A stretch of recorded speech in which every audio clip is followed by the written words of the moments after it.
Everything you do, everything you feel, every action you take, and every result you get starts with your state. It's the foundation of how you experience the world. And your state is not something that just happens to you. It's something you can command. When you're in a peak state, you think better, decide faster, act stronger, and move with clarity and certainty. And when you're in a low state, you second guess yourself, you hesitate, you doubt. The same situation can feel totally different depending on the state you're in. Think about it. Have you ever had a day where nothing was really wrong, but you just felt off, and suddenly the smallest problems felt massive? That's not the world falling apart. That's your state determining how you're interpreting everything around you. But on another day, something big goes wrong. Maybe you lost a client, got some tough news, and yet you handled it like a champ. Why? Because your state was strong. You were mentally, emotionally, and physically tuned into power instead of fear. Most people wait to feel good before they do good things. But the people who win, the ones who create impact, the ones who lead, don't wait to feel good. They generate that energy on demand. They train themselves to step into peak state every single day, regardless of what life throws at them. That's power. That's discipline. That's ownership. Now, how do you change your state? There are 3 levers that control it: physiology, focus, and language. First, physiology. Your body changes your mind.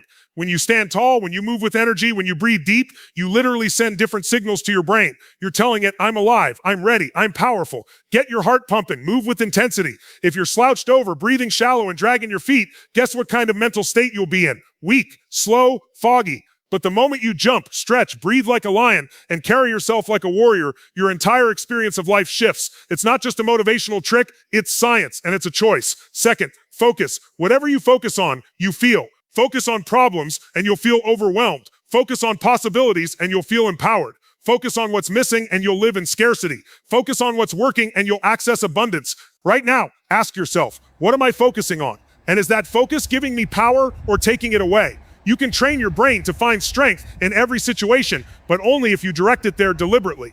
Focus is a muscle, and like every muscle, it grows through repetition and challenge. If you focus on what you can control, what you can do, and what's great in your life, you create unstoppable momentum. Third, language. The words you use, silently and out loud, are not just describing your experience, they're shaping it. If you say, I'm devastated, your body will respond with devastation. If you say, I'm a little off today, but I'll get back on track, your body responds with resilience. Say something is the end, and you'll shut down. Say it's a challenge I'll grow from, and your brain starts searching for solutions. Words create emotion, and emotion drives behavior. If you want to change your life, start by changing your language. Be precise, be powerful, and be intentional. When you combine these 3, physiology, focus, and language, you become the master of your state. You don't have to feel motivated to act. You act yourself into motivation. You prime yourself every morning. You snap yourself out of low states in real time, and you build a life not based on reaction, but creation. That's mastery. That's leadership. And it's available to you every day. Decisions shape destiny. Decide with power, not fear. Your destiny is not written in the stars. It's written in your decisions. Every choice you've made, from the small to the life-altering, has led you to this exact moment. And that's not a bad thing. That's freedom. Because if it was your decisions that got you here, then it's your decisions that can take you anywhere you want to go next. That's the power of decision. It's not about chance, it's about choice. Now here's the truth most people don't want to face. Not deciding is still a decision. Avoiding a tough conversation, that's a decision. Putting off a dream, that's a decision. Settling for less than you deserve, that's a decision. Every day, every hour, you are deciding. The question is, are you deciding from a place of fear or from a place of power? Because both are available at every moment, and whichever one you choose will shape your path. Fear-based decisions are rooted in protection. They sound like, what if I fail? What if I lose? What if I get hurt? They keep you playing small, avoiding risk, avoiding responsibility. And they feel safe in the short term, but they cost you everything in the long term. Your confidence, your growth, your joy. The people who live their lives based on fear-based decisions end up surviving, not thriving. They live by default, not by design. Power-based decisions are a whole different game. They come from vision, from belief, from purpose. They ask, what's possible? What do I really want? Who am I becoming? These decisions are bold, sometimes risky, often uncomfortable, but they move you forward. They unlock your potential. They stretch you. And even when they don't go perfectly, they grow you. Every time you choose power over fear, you expand your identity. You train your nervous system to see challenge not as threat, but as opportunity. The secret is to decide before you're ready.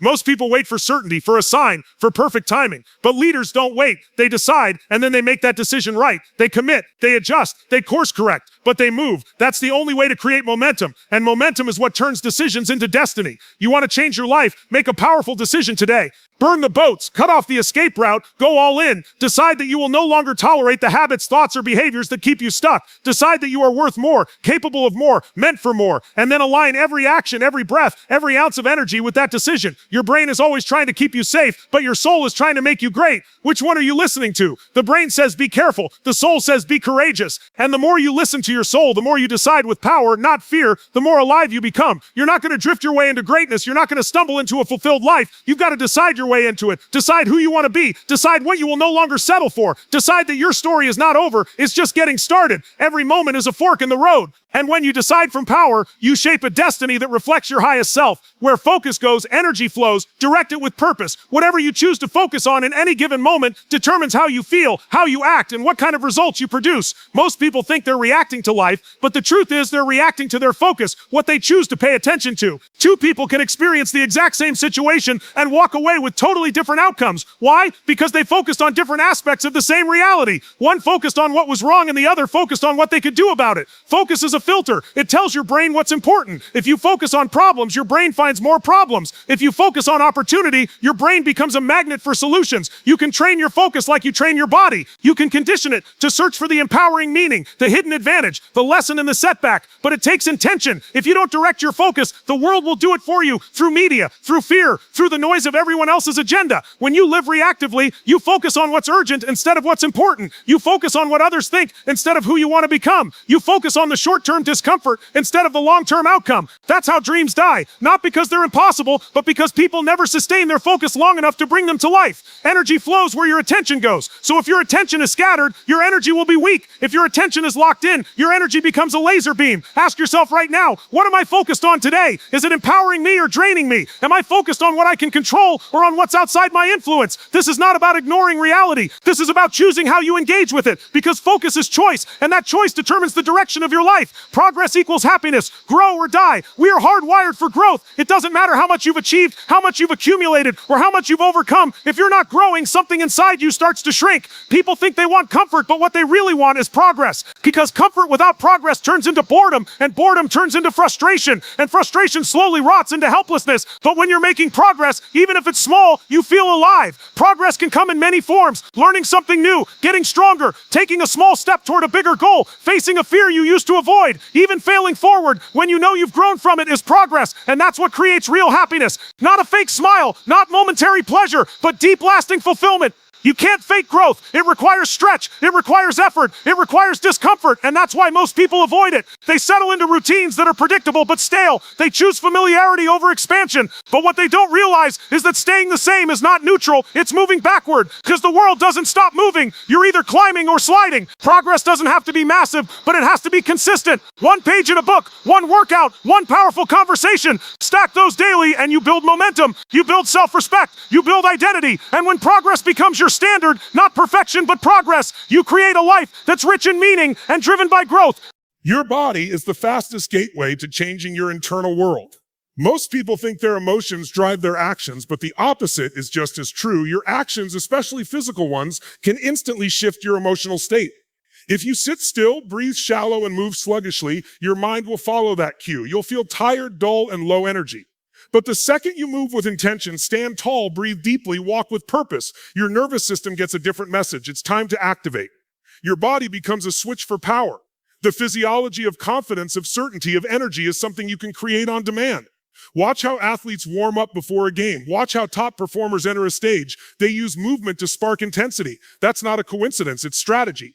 And the good news is you don't have to wait for motivation to move. You move and motivation shows up. A quick burst of physical intensity can shake off the fog of self-doubt, stress, or fatigue. You reset the system, not through thinking, but through motion. You can jump, stretch, sprint in place, clap, yell, breathe like a champion, anything that floods your body with life. It's not about what looks cool or feels easy. It's about breaking the pattern of passivity. When you create energy physically, it becomes easier to create breakthroughs mentally. You don't need hours to change your state. You need seconds of motion with full commitment. Your emotions are a reflection of your habits of movement. Master your motion and you start to master your emotional landscape. Raise your standards, demand more from yourself than anyone else ever could. Everything in your life right now is a reflection of your standards, what you've decided you will accept and what you refuse to tolerate. Most people don't lack goals, they lack standards. They set goals like, I want to get fit, I want to make more money, or I want better relationships. But their standards, the level they live at daily, are still aligned with the old version of themselves. A true shift happens when you raise what you demand from yourself, not once in a while, but every single day. When you change your shoulds to must, your world shifts. I should work out becomes I never miss. I should be more focused becomes I don't waste my time. The language changes because the identity changes. High standards are not about perfection. They're about pride, consistency, and non-negotiables. They're about who you are, even when no one is watching. You don't rise to your goals, you fall to your standards. So if you want to create a breakthrough, raise the floor, not just the ceiling. The world will always try to set standards for you, your family, your friends, society, even your past. But the power comes when you say, I choose my standards, I choose excellence, I choose discipline, I choose to hold myself to a level where excuses don't survive. When you raise your standards, you start attracting different outcomes, different people, different opportunities, not because life gets easier, but because you get sharper, stronger, and more focused. Failure is a word that carries weight only when you give it meaning that disempowers you. In reality, what most people call failure is simply feedback. It's data, it's a signal, it's life showing you what doesn't work so you can discover what does. The only real failure is quitting before you learn. Everything else is just part of the process. And the faster you embrace that, the faster you grow. The people who win in life and business and relationships, they're not the ones who never fall. They're the ones who fall, learn, and get back up with more wisdom, more strength, and more clarity than before. Most people try something once or twice, and when it doesn't go perfectly, they create a story. This isn't for me. I'm not good at this. It'll never work. That story is the real failure. The event wasn't fatal, the meaning they gave it was, but if you treat every setback as instruction instead of indictment, you transform every experience into fuel. You stop being afraid of mistakes. You start seeking them, not because you want to lose, but because every loss carries a lesson that sharpens you.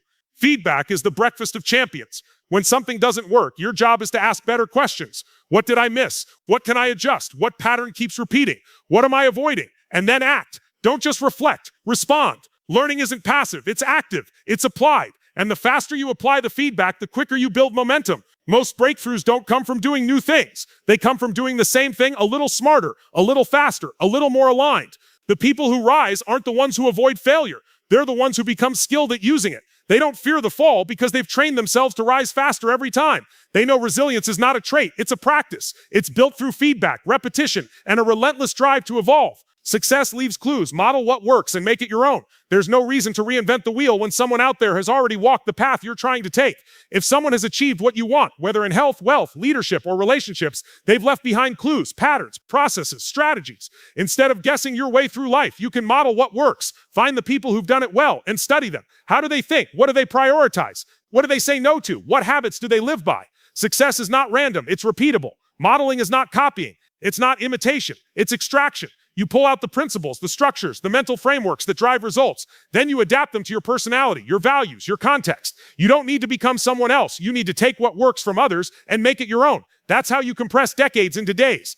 You avoid unnecessary trial and error because you're leveraging wisdom that's already been tested. The key is humility and hunger. Be humble enough to know you don't know everything, and hungry enough to seek out those who've mastered what you want to learn. You don't need to have all the answers. You need to find someone who does, and be willing to listen, apply, and evolve. Modeling shortens the gap between where you are and where you want to be. It turns success from a mystery into a map. At the core of every action you take, every result you create, and every goal you pursue is the identity you hold about yourself. You will never consistently outperform your own self-image. If you believe deep down that you're average, that you're stuck, that you're not the kind of person who follows through, then no matter how many strategies you learn or how hard you try, you'll sabotage your own progress to stay congruent with that identity. We all act in alignment with who we believe we are. Change the belief and the behavior follows. Most people try to change their life by changing their actions. They set goals, make to-do lists, even build new habits. But if the identity stays the same, those actions will always feel like friction. Real transformation happens when you upgrade your identity first. When you become the kind of person who does the thing, the doing becomes natural. It's not about forcing effort. It's about aligning effort with who you believe you are. Identity is not fixed. It's formed through repetition, experience, and meaning. It's built with every decision you make and every standard you set. If you want to become someone who is disciplined, decisive, focused, then start by acting like that person today, even if it's uncomfortable, even if it feels unfamiliar. The more you live in alignment with your desired identity, the more your nervous system rewires to support it. Your brain starts saying, this is who I am now. And suddenly, the behaviors that once felt hard become normal. You can declare a new identity identity at any moment. It starts with language, how you talk to yourself and about yourself. Stop saying, I'm not a morning person, or I've always struggled with follow-through. Every time you reinforce that old narrative, you reinforce the old identity. Instead, speak the new truth into existence. I'm someone who shows up. I finish what I start. I lead. Because the words you choose shape the lens through which your brain filters reality. When your language shifts, your focus shifts. When your focus shifts, your behavior shifts. And when your behavior shifts consistently, your destiny starts to change. Success is 80% psychology, 20% mechanics. Train your mind. Master the game. You can have the best tools, the best strategies, the best blueprint in the world. But if your mindset is weak, none of it matters. Your psychology is the foundation of everything. It's how you interpret challenges, how you respond to pressure, how you bounce back from setbacks. You can hand two people the exact same opportunity, and one turns it into gold, while the other walks away empty. The difference is not the opportunity, it's the mindset they brought to it. Your psychology determines how much uncertainty you can handle. It decides how you deal with fear, how you manage doubt, how you keep going when the initial motivation wears off. Mechanics are important. They give you the how, but psychology gives you the why. And without a powerful why, the how never lasts. Training your psychology means conditioning yourself to stay strong when others crumble, to stay hungry when things are working, and to stay focused when life throws distractions in your face.